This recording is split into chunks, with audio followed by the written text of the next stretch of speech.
sendiri sehat kan? Alhamdulillah sehat Ibu.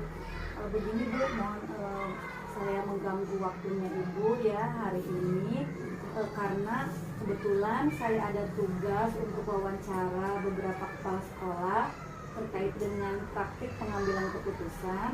Jadi bolehkah kiranya saya mengajukan beberapa pertanyaan kepada Ibu ya Bu ya?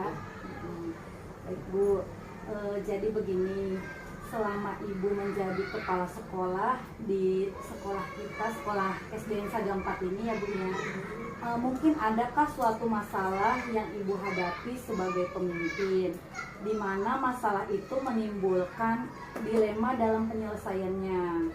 Jika ada, bolehlah Ibu ceritakan kepada saya, kemudian bagaimana cara mengambil keputusan dalam menyelesaikan masalah itu Bu. Baik Bu, tentunya namanya berhubungan orang-orang dengan orang banyak ya, apalagi ini kan lembaga pendidikan, sekolah SD Negeri Sagampat, ya tentunya banyak sekali lah permasalahan, terutama yang berkaitan dengan etika dilema ya. Nah mungkin dari beberapa masalah tersebut barangkali Ibu ambil satu poin saja ya, karena memang kalau kita ambil semuanya waktunya ya kurang memungkinkan. Jadi Ibu ambil salah satu aja.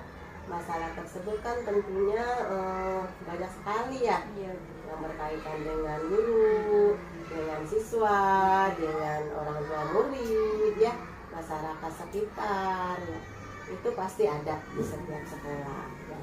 Nah Ibu akan angkat untuk masalah yang berkaitan dengan guru saja ya, karena memang Ibu lebih dominannya gitu, selain juga mengelola terkait semua yang ada di sekolah ini, tapi lebih dominan yang berkaitan dengan kualitas pembelajaran yaitu guru ya. Jadi selama Ibu memimpin di sini ya kan, Ibu juga dari sini ini belum lama bekerja. Mungkin kalau sendiri ini kan juga kesini juga sama belum lama ya, Ibu duluan yang kesini setahun dulu. Jadi kan awalnya Ibu juga pindahan ke sini. Nah, tentunya mungkin Dewan Guru di sini juga perlu butuh adaptasi dan juga Ibu gitu ya. Adaptasi dari semua kebiasaan-kebiasaan yang mereka lakukan sebelumnya gitu ya. Nah, tentunya itu semua bertujuan untuk perbaikan ke depannya ya. Terutama di kualitas pendidikan yang memang diawali dari kedisiplinan guru ya. Jadi Ibu tuh mengawali dari penerapan disiplin guru yang dimulai dari obrolan kecil ketika kita di kantor ya, selepas istirahat kita ngobrol kecil, dan memang itu disetujui oleh beberapa guru, Ibu bawa ke rapat dengan guru semuanya ya.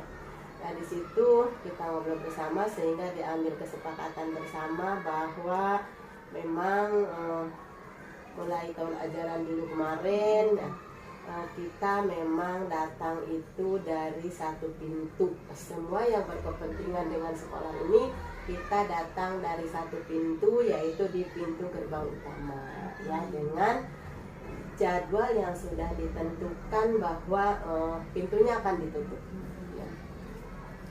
Nah, dalam perjalanannya tentunya kan tidak semulus yang kita bayangkan ya.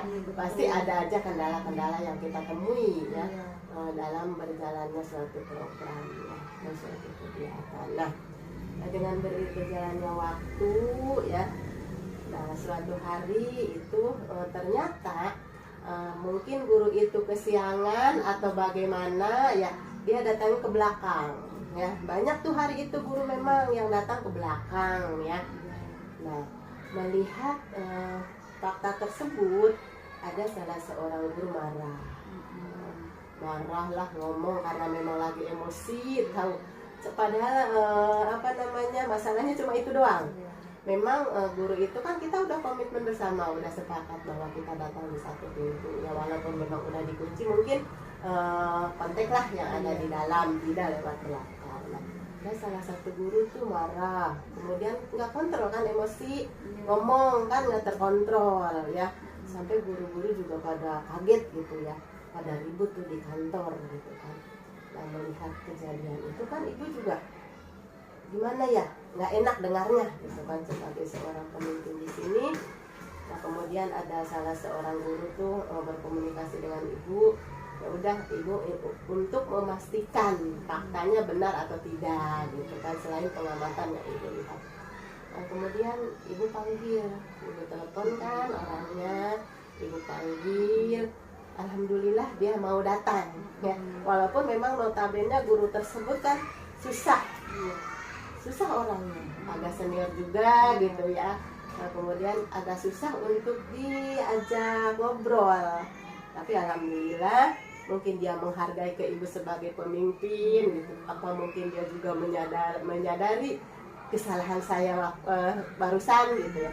Itu ibu juga nggak apa, yang penting dia mau datang ke sini ya, diajak ngobrol, ibu tanya apa yang dia lakukan gitu ya, dia mengakui, kemudian dia juga minta maaf, dan ibu juga sama-sama minta maaf ya, mungkin kurang kontrol karena ibu sendiri juga kan tidak mungkin gitu ya nongkrong di belakang saja ataupun nongkrong di depan saja, karena memang kita juga punya kesibukan masing-masing, ada tugas-tugas tertentu yang harus kita selesaikan di dalam gitu kan, selain di luar. Nah lagi ngobrol itu ya alhamdulillah dia juga menyampaikan yang dia lakukan, kemudian meminta maaf sama ibu, kemudian ibu juga tanya maunya seperti apa gitu ya.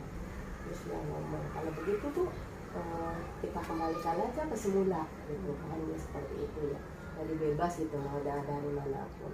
Dan namanya suatu program kan kita nggak mungkin mengangkat di tengah-tengah ya, memberhentikan di tengah, kan harus kita ngobrol dulu sama yang lain, karena juga ini merupakan suatu keputusan, jadi kita harus ngobrol dulu. Ibu juga tidak mau kalau seperti itu, karena memang ini kesepakatan bersama. Nah sekarang gini aja Pak, punten jika memang di penilaian Bapak itu tidak baik atau memang menyimpang, tolonglah ke ibu bicara baik-baik. Kan kalau ngobrol di situ tidak ada solusi, kalau memang tidak dipakai sama ibu kan tidak ada solusi, buang-buang energi dan malu didengar oleh orang tua murid, karena kan orang tua murid waktu itu kan banyak gitu kan.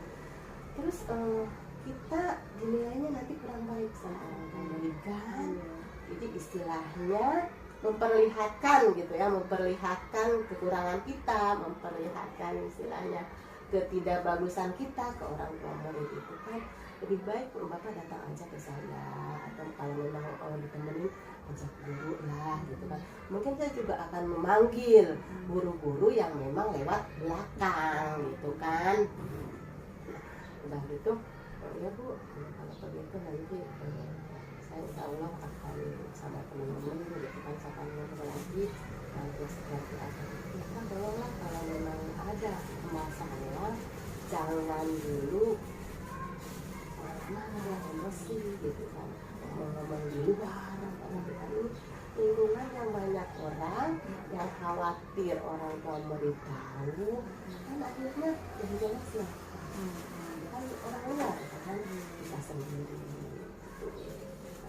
Alhamdulillah saat itu bisa dicarikan solusi gitu ya. Jadi alhamdulillah sih sampai saat ini yang memang dia dari awal itu kelihatannya ada susah ya, agak susah gitu kan, itu diajak ngobrol, dekat dengan kita, tapi alhamdulillah sekarang sudah mulai terlihat gitu kan, ada perubahan pada dirinya untuk menghargai ataupun memang ngobrol bareng gitu ya. Keluarganya udah terasa gitu, nggak waktu awal-awal. Mungkin di situ ya yang ibu pengalaman ibu selama di sini gitu, itu salah satunya.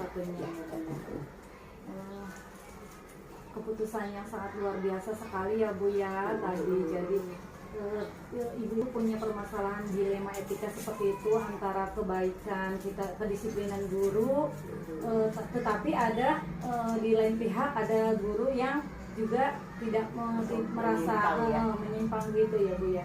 Jadi begini Bu ya, dalam modul yang saya pelajari ada 2 jenis dilema, yaitu dilema etika yang merupakan dilema antara kebenaran melawan kebenaran, dan juga bujukan moral yang merupakan kebenaran melawan kesalahan. Nah, kalau menurut Ibu, bagaimana Ibu dapat mengidentifikasi kasus-kasus yang muncul ini? Mana yang berupa dilema etika dan mana yang berupa bujukan moral? Tadi yang Ibu ceritakan itu berarti sudah merupakan kasus dilema etika ya Bu ya, karena itu tidak kerana hukum ya, itu masalahnya di dalam sekolah aja, kemudian diputuskan secara kekeluargaannya gitu ya. Baik Bu, jadi selain itu bagaimana Ibu menjalankan pengambilan keputusan terutama untuk kasus-kasus dilema kepentingan yang sama-sama benar atau sama-sama mengandung nilai kebajikan. Jadi langkah-langkah prosedur yang Ibu lakukan itu seperti apa gitu? Ya kan kalau prosedurnya itu ini kita mulai dari pengamatan langsung. Pengamatan langsung, ya. Kemudian kita mencari informasi kebenarannya, walaupun memang itu juga memang nampak dengar gitu kan, walaupun tidak melihat, tapi kan kita penting lah gitu kan mencari informasi untuk mensinkronkan kebenarannya gitu kan. Kemudian memanggil kan orang tersebut untuk diajak ngobrol santai dengan kita gitu kan, untuk dicarikan solusi terbaik ya, gimana untuk kedepannya dari tindak lanjut kalau memang sudah dia lakukan itu. Barangkali itu jadi dengan pengamatan kan, mencari informasi dari teman lain, guru lainnya, kemudian memanggil orang yang bersangkutan untuk diajak ngobrol santai gitu barangkali. Tidak langsung kita mengambil keputusan ya Bu ya, jadi melalui langkah-langkah tersebut ya Bu ya. Baik Bu, kemudian menurut Ibu ada tidak hal-hal yang Ibu anggap efektif dalam pengambilan keputusan pada kasus dilema yang Ibu ya, pengalaman Ibu seperti itu dengan perubahan sikap yang dia tunjukkan, menurut Ibu itu sudah efektif ya, sudah efektif itu ya, karena ya pengamatan sehari-hari sampai saat ini alhamdulillah dia sudah mau diajak kerjasama, udah merubah perilakunya yang notabene dikatakan sulit oleh teman-teman gitu kan. Iya, jadi Ibu melakukan itu tadi menurut Ibu efektif ya, karena memang udah ada perubahan dari diri. Alhamdulillah ya Bu ya. Kemudian hal-hal apa saja yang menurut Ibu sebagai tantangan dalam pengambilan keputusan pada kasus tersebut? Tantangannya banyak ya Bu Eria. Mungkin yang pertama terkait waktu juga ya. Waktu kan terkadang kita untuk menjodohkan waktu itu susah gitu kan. Mungkin ketika orang yang bersangkutan ada waktu, Ibu sendirinya juga sibuk gitu ya. Kemudian mungkin situasi ya, situasi bisa ketika mungkin dia mau datang ke Ibu, mungkin di sini lagi ada tamu ya, mungkin lagi banyak orang gitu kan.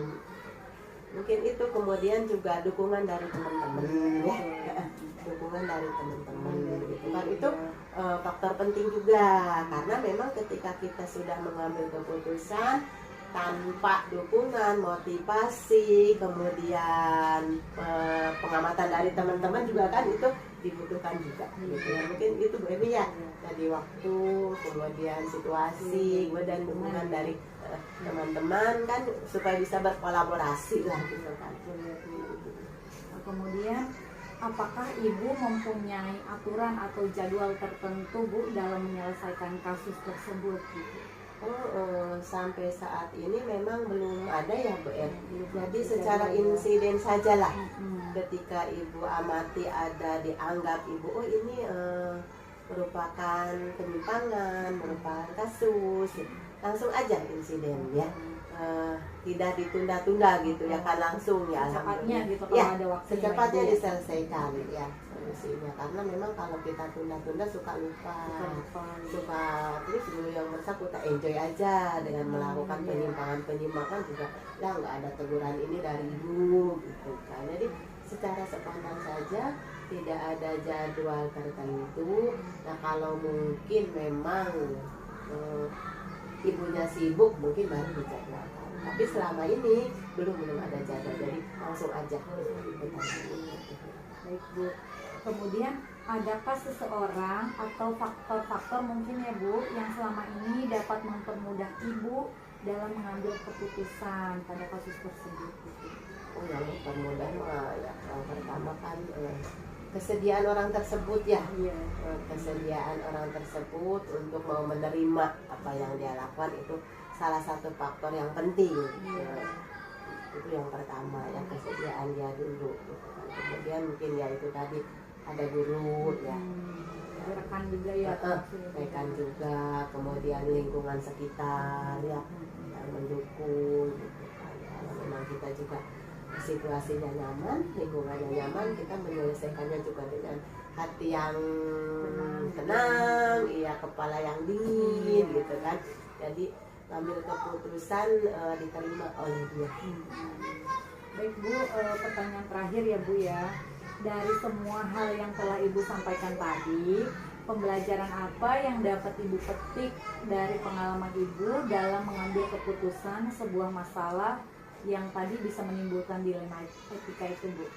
Pembelajaran yang penting bagi Ibu, ternyata memang sebagai seorang pemimpin itu memang butuh kebijakan-kebijakan yang bisa diterima oleh bukan hanya satu pihak ya, ya gitu kan. Mungkin dari pihak dia sendiri gitu ya. Kalau misalnya keinginan ibu bertolak belakang sama dia kan juga kita harus sama-sama bisa mengimbangi, ya, bisa mengimbangi ibunya inginnya seperti itu, tapi dengan dengan istilah, jadi sama-sama kita tidak mempertahankan keinginan kita masing-masing, kita jadi jalan tengahnya ya. Jadi itu merupakan pengalaman yang memang luar biasa sih dari yang sudah ibu lakukan. Jadi sebagai pemimpin itu banyak sekali ya Bu ya tantangannya ya Bu. Keputusan yang kita ambil pun belum tentu ya diterima misalkan oleh guru-guru. Jadi yang dapat saya simpulkan tadi dari Ibu, mungkin kita itu dalam mengambil keputusan itu tidak boleh secara emosi ya Bu ya. Tidak boleh sepihak. Tidak boleh sepihak. Harus mengambilnya dengan tenang dan kepala yang dingin gitu ya, agar memberikan keputusan yang bisa diterima dan dijalankan oleh dia, bukan hanya bisa diterima dan dijalankan ya. Diterima dan dijalankan. Baik Ibu, terima kasih banyak ya Bu atas waktunya sama-sama dan kesediaannya. Jadi penyampaian Ibu sangat bermanfaat sekali untuk saya ke depannya ya, dalam mengambil keputusan ya Bu ya. Semoga Ibu sehat selalu. Alhamdulillah. Wede juga sama. Semangat, jaga kesehatan ya. Mudah-mudahan dimudahkan ke depan. Amin amin ya rabbal alamin ya Bu. Baik, saya pamit ya Bu. Ya, bangga. Assalamualaikum warahmatullahi wabarakatuh. Terima kasih Bu. Bangga.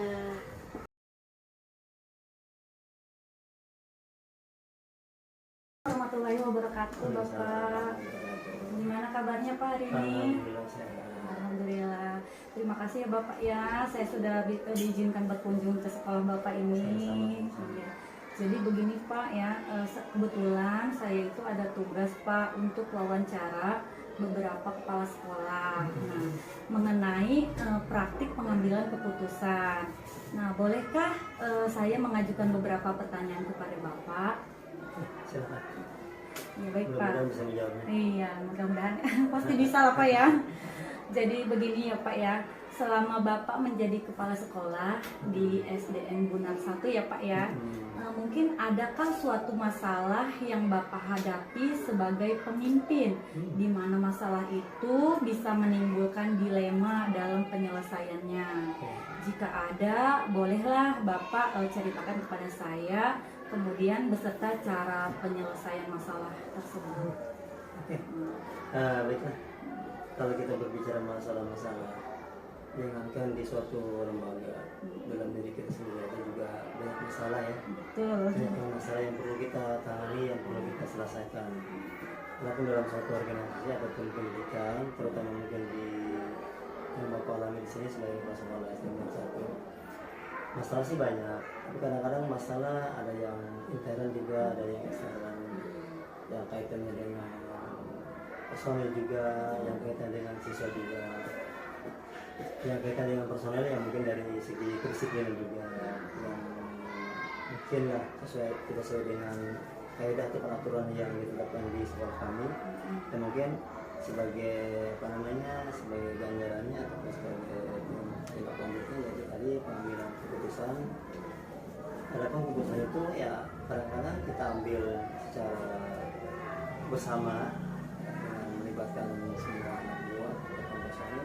Ada yang memang keputusan itu hak prerogatif kepala sekolah sendiri, yang memang harus diputuskan dengan sendiri gitu kan, salah kebijakan yang keluar dari kepala sekolah.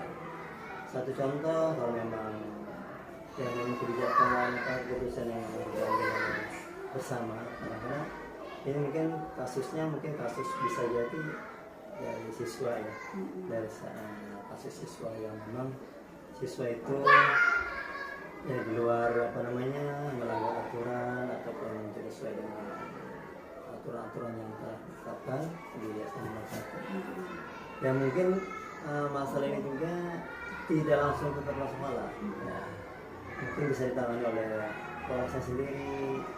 Selagi walas itu tidak bisa menangani kasus tersebut untuk murid contohnya, mungkin dia akan dibawa ke kepala sekolah. Dan kalaupun kepala sekolah belum bisa menemukan jawabannya, kita bawa ke forum. Langkah apa yang kita ambil dengan mengatasnamakan kebutuhan bersama, supaya di dalam mengambil keputusan ini kita tidak berat sebelah atau tidak merugikan siapapun. Itu yang pertama. Ada juga yang memang keputusan tersebut masalah yang memang hak prerogatif kepala sekolah, mungkin ini terkait dengan personil ya, yang memang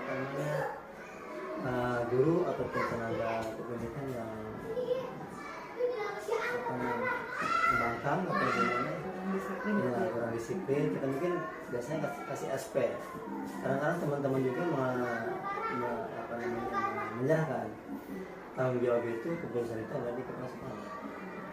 Nah, otomatis dengan seperti itu kepala sekolah harus mengambil tindakan sebijak-bijaknya apapun itu, dan ini juga harus melibatkan yang bersangkutan juga kan, seperti itu. Jadi dari bawah kita sehingga ujung-ujungnya ke kepala sekolah, baru kepala sekolah memutuskan dengan berbagai macam pertimbangan yang ada. Toh kalau memang misalkan guru tersebut itu masih tidak bisa untuk kita kasih SP1 misalnya, itu masih belum bisa berubah, selanjutnya masih seperti itu, mungkin itu kita harus dengan mau tidak mau, tega tidak tega ya mengambil keputusan yang pasti tidak benar-benar tidak ada kebijakan lagi seperti itu. Pak, jadi untuk di sini saya ambil yang kasus yang personel sekolah ya Pak ya, itu karena kan kurang disiplin gitu ya. Nih contohnya itu misalkan seperti apa sih Pak? Guru itu tidak ada. Sebenarnya kalau untuk kasusnya sebenarnya memang tidak ada, cuma hanya mendekati aja. Kalau untuk sampai keputusan sampai kita pas SP3 itu tidak ada. Dan memang kita bertahap karena sudah sempat yang memutuskan pasti ada salahnya. Kita kasih kesempatan satu lah, kesempatan kedua lah, kesempatan ketiga. Kalau masih belum bisa aja kasih kesempatan ketiga, ya mau tidak mau kita. Iya. Ya contohnya ya tadi tuh tidak menjalankan satu pastinya, melanggar aturan-aturan yang ada. Seperti contoh kalau misalkan penjaga dia mungkin seharusnya datangnya pagi, dia datangnya siang. Setelah dianalisis berapa kali nih ya siang atau berapa bulan atau berapa minggu, setelah kita tegur masih seperti itu aja, dan tidak ada, cuma hanya mendekati aja. Kalau untuk sampai keputusan sampai kita pas SP3 itu tidak ada. Dan memang kita bertahap karena sudah sempat yang namanya musik kan pasti ada salahnya. Kita kasih kesempatan satu lah, kesempatan kedua lah, kesempatan ketiga. Kalau memang masih belum bisa aja, kasih kesempatan ketiga, ya mau tidak mau kita. Iya betul. Ya contohnya ya tadi tuh tidak menjalankan satu vaksinnya, melanggar aturan-aturan yang ada. Seperti contoh kalau misalkan penjaga ya mungkin seharusnya datangnya pagi, dia datangnya siang. Setelah dianalisis berapa kali nih ya siang atau berapa bulan atau berapa minggu, setelah kita tegur masih seperti itu aja dan tidak menjalankan sesuai dengan struktur agama peraturan di sini, jadi kita tahu. Kalau untuk memanggil sih bapak juga untuk Kristen juga sudah melakukan. Cuma kalau untuk sampai pemecatan itu belum, karena masih dari kebijakan itu kemanusiaan. Ya, keputusan yang Bapak ambil tadi sangat solutif sekali ya Pak. Alhamdulillah. Jadi begini Pak, dalam modul yang saya pelajari ada dua jenis dilema, yaitu dilema etika yang merupakan dilema kebenaran lawan kebenaran, dan bujukan moral yang merupakan kebenaran lawan kesalahan. Nah, kalau menurut Bapak, bagaimana Bapak dapat mengidentifikasi kasus-kasus yang muncul ini? Mana yang berupa dilema etika dan mana yang berupa bujukan moral? Kalau tadi kan kasus yang personil itu mungkin itu emang dilema ya Pak ya. Kalau misalnya Bapak mengambil keputusan itu kan Bapak kasihan juga gitu ya. Sebenarnya kalau untuk di sini sendiri, kita terapkan di sini memang metode kekeluargaan, lebih ke apa yang ngasih spirit, spiritual, dan memang apa namanya dasarnya memang dasar yang ada di diri saya sendiri memang lebih ke spiritual lagi. Apapun masalahnya, kalau memang kita bawa ke langkah tersebut, ke jenjang tersebut, mungkin orang akan menyadari kesalahan. Jadi enggak seperti yang ibu bilang tadi, kalau dia bilang apa namanya itu sudah pakai tuba ataupun seperti apa, jadi kita nggak bisa karena kejahatan yang dia lakukan tidak berarti yang kejahatan lagi. Jadi itu kan tidak baik secara lebih baik kita lebih mengedepankan kepada suri tauladan yang ada. Bahkan yang saya terapkan di sini, saya lebih tidak banyak omong hanya sekali, untuk depannya saya lebih ke suri tauladan. Contoh misalkan untuk aturan hari ini ada di ini sebelum guru melakukan kepala sekolah melakukan misalkan perubahan seragam untuk kenapa hari ini harus memakai baju ini. Nah kita sebagai kepala sekolah ini tidak bisa apa namanya memaksakan harus seperti itu. Tidak bisa terlalu banyak dinasihatin karena dia punya insting sendiri, punya pemikiran secara dewasa. Yang kalau di sini sebelum persoalan itu Pak Tua bapak di sini maupun bapak jadi tidak ini dengan adanya bertawaran dengan ayah bapak dengan apa namanya penjelasan bapak bisa mencontohkan mencari berarti karena kembali lagi yang namanya manusia, kalau dia manusia dewasa sering-sering kita banyak nasihatin bukan memang lebih ke condong ke kebaikan atau tapi dalam kembang. Kita kasih contoh, bahkan kita lebih ke politik. Intinya tidak semata-mata kejahatan di bagian kejahatan apapun itu yang dilakukan di sini, tapi lebih ke pengarahan, lebih mengatur satu kewajiban, juga penasihat.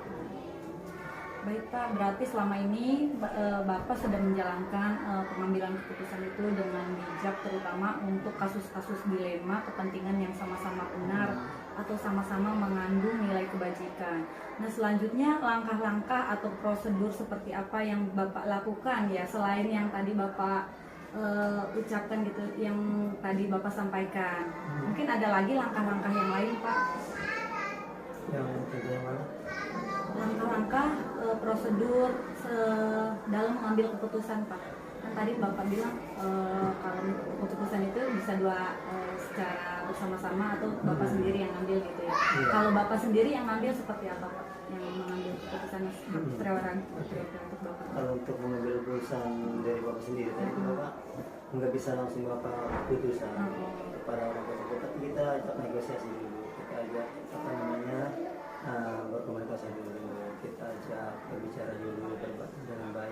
sakit hati karena mungkin yang dia lakukan selama ini kesalahan dia mungkin dia tidak menyadari ataupun yang namanya masih lupa ataupun juga berbagai macam.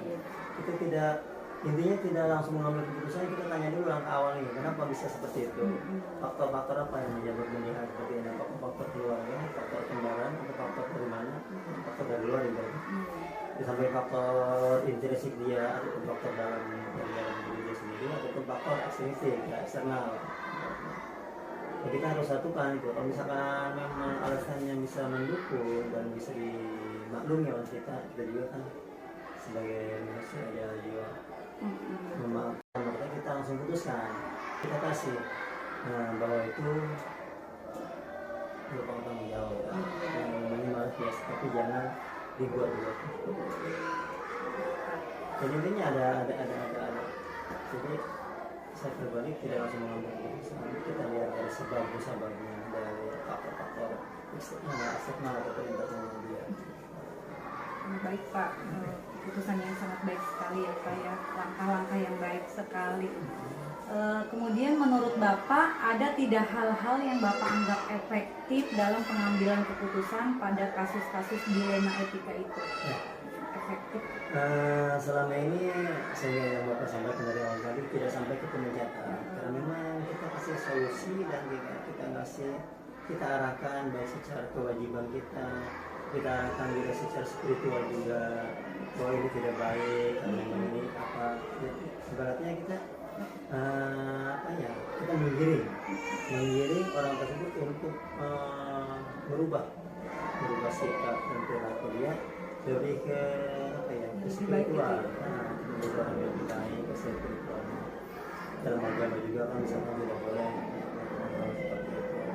Kalau kita memang ternyata kewajiban kita kepada Allah kan misalnya itu kan juga dari situ. Kita juga sebagai manusia punya aturan. Terus punya aturan, sekolah punya aturan. Kalau toh memang tersebut kita tinggal di suatu lembaga yang lembaga tersebut punya aturan, berarti kita secara perilaku sudah siap untuk mengikuti aturan. Yang resikonya kalaupun tidak ada, kalaupun tidak mengikuti itu tadi. Cuma kita arahkan lebih ke spiritual, pendekatan dari secara Baik Pak, kemudian hal-hal apa saja yang menurut Bapak tantangan dalam pengambilan keputusan pada kasus-kasus dilema etika tersebut? Tantangannya Pak? Tantangannya sebenarnya lebih ke apa ya, ke risiko yang akan terjadi. Jika kita mengambil keputusan seperti itu, apakah dia bisa lebih baik atau lebih buruk gitu kan? Ini kembali lagi kita bukan berarti kita tegas untuk memutuskan, tapi lebih ke memikirkan lebih jauh lagi. Kita tantangannya tadi ya lebih ke apa ya? Lebih ke akhir dari keputusan sendiri antara tegas dan tidaknya. Bukan berarti kita tidak mau tegas, saya bisa. Ada kalanya kita tegas dan ada kalanya kita mengikuti.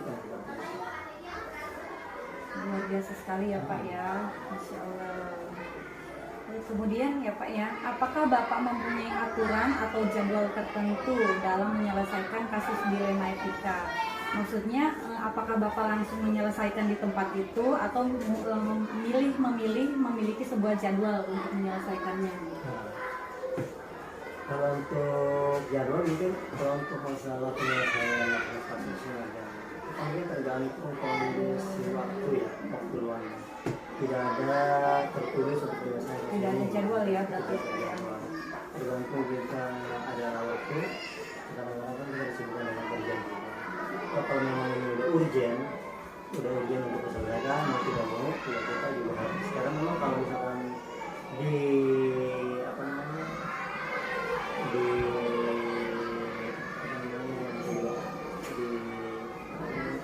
diulur waktunya, apa juga kan 15 bulan gitu. Jadi ada yang kalau benar ujian gitu kan. Jadi dilakukan secepatnya gitu ya. Tapi tidak ada penjadwalan ya. Tidak. Baik Pak. Mungkin adakah seseorang atau faktor-faktor yang selama ini dapat mempermudah Bapak dalam mengambil keputusan untuk kasus-kasus dilema seperti itu? Ada faktor gitu Pak? Kalau faktor-faktor mungkin dalam memberi support ya. Iya, memberi support bersama ya. itu iya. Sebenarnya kalau untuk perorangan tidak, lebih ke kebersamaan sih, untuk kebersamaan, Kolaborasi ya Pak ya. kolaborasi yang dan ini kan juga ibaratnya lembaga organisasi yang memang di dalamnya juga kan banyak bersama-bersama yang memang tidak dilakukan Pak ya. Luar biasa sekali ya Pak, jadi Bapak mengajak bareng-bareng ya untuk pengambilan keputusan ini, dan mereka pun alhamdulillah sangat mendukung ya dalam mengambil keputusan. Kemudian pertanyaan terakhir ya Pak, dari semua hal yang Bapak sampaikan tadi, pembelajaran apa yang dapat Bapak petik dari pengalaman Bapak dalam mengambil keputusan sebuah masalah mungkin yang menimbulkan dilema etika ini? Refleksinya seperti apa? sebenarnya ya juga yang pertama yang memang perlu hikmah ya, Iya. hikmah yang Bapak ambil mungkin yang pertama untuk diri Bapak sendiri sebagai seorang pemimpin memang tentu dimanapun kita berada yang namanya pemimpin pasti dihadapi dengan berbagai masalah. Cuma dengan masalah-masalah yang timbul di lingkungan sekitar kita ini menjadikan diri kita itu lebih dewasa, lebih apa ya, lebih bijak lagi dan lebih mengenal karakter. Bapak mengajak bareng-bareng ya untuk pengambilan keputusan ini, dan mereka pun alhamdulillah sangat mendukung ya dalam mengambil keputusan. Kemudian pertanyaan terakhir ya Pak, dari semua hal yang Bapak sampaikan tadi, pembelajaran apa yang dapat Bapak petik dari pengalaman Bapak dalam mengambil keputusan sebuah masalah mungkin yang menimbulkan dilema etika ini? Refleksinya seperti apa? Sebenarnya ya juga yang pertama yang memang perlu hikmah ya, Iya. hikmah yang Bapak ambil mungkin yang pertama untuk diri Bapak sendiri sebagai seorang pemimpin memang tentu dimanapun kita berada yang namanya pemimpin pasti dihadapi dengan berbagai masalah. Cuma dengan masalah-masalah yang timbul di lingkungan sekitar kita ini menjadikan diri kita itu lebih dewasa, lebih apa ya, lebih bijak lagi dan lebih mengenal karakteristik seseorang dan juga lebih mengenal lebih dekat lagi tentang orang tersebut, sehingga yang tadinya kita tidak tahu bagian buruknya, kejelekan dan ada hal-hal seperti ini bisa lebih mendekatkan itu ke kekeluargaan, jadi kita tahu bahwa taksi A seperti itu, taksi B seperti ini, dan juga kita bisa samakan masing-masing punya karakter dan watak yang berbeda, penanganannya pun berbeda. Cuma itu sebagian daripada romantika apa ya, serba-serbi lah, serba-serbi dan memang mau tidak mau sebagai seorang kepala harus bisa menangani seperti itu, dan sekali lagi pembelajaran yang sangat berharga bagi seorang manajer dan juga bisa diterapkan di masyarakat juga, di lingkungan yang lebih besar. Kalau memang di keluarga kita menangani anak dan istri, mungkin harus sekolah dengan berbagai latar belakang yang berbeda, segala ini menjemuk segala itu, tapi kita bisa untuk ya dengan sadar rasa tidak membeda-bedakan Status ekonomi sosial ya. tidak membeda-bedakan apapun itu, intinya kita anggap semua anak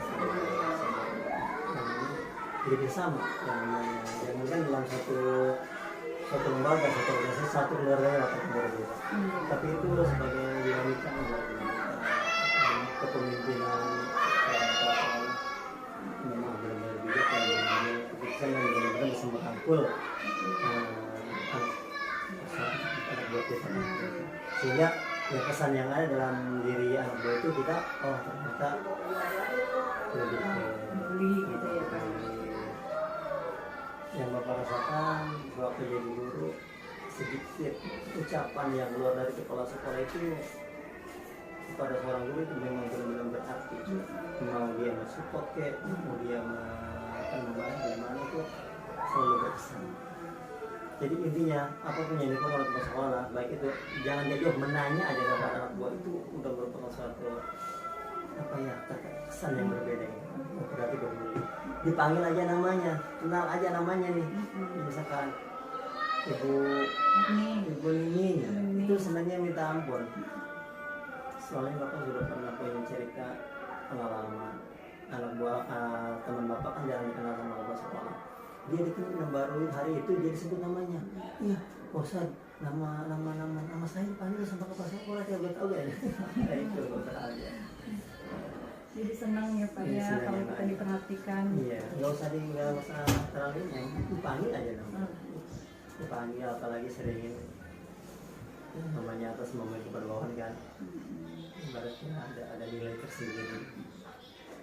Pak, alhamdulillah ya Pak, refleksinya luar biasa sekali Pak. Jadi kita itu kalau saya tarik benang merahnya ya Pak ya. Jadi kita itu kalau mengambil keputusan tidak boleh sambil emosi ya Pak ya. Itu jauh-jauhkan ya Pak yang mungkin harus dengan kepala dingin, kekeluargaan, dan kita melihat dampaknya nanti kepada siswa ataupun personel tersebut. Fatal, kita juga harus ada jalan keluar yang terbaik buat dia. Alhamdulillah Pak ya, terima kasih banyak atas waktunya ya Bapak ya, atas kesediaannya untuk menjadi narasumber saya. Mudah-mudahan apa yang Bapak sampaikan bermanfaat untuk saya, dan alhamdulillah bermanfaat sekali ini ya Pak. Dan untuk kedepannya juga bisa untuk belajar saya dalam mengambil keputusan seperti itu. Terima kasih ya Bapak atas waktunya sekali lagi. Mudah-mudahan jawabannya pasti kurang memuaskan. Karena ibarat kata karena kita bukan barang. Iya Pak. Iya. Mudah-mudahan memuaskan, mudah-mudahan ada baiknya, ada Iya. bisa menginspiratif dan ada hikmahnya. Yang baik silahkan ambil, yang jelek perbaiki aja. Terima kasih ya Bapak ya. Mudah-mudahan Bapak sehat. Salam juga buat keluarga ya Bapak. Semoga kita nanti bisa berjumpa kembali. Assalamualaikum warahmatullahi wabarakatuh. Alhamdulillah, makasih.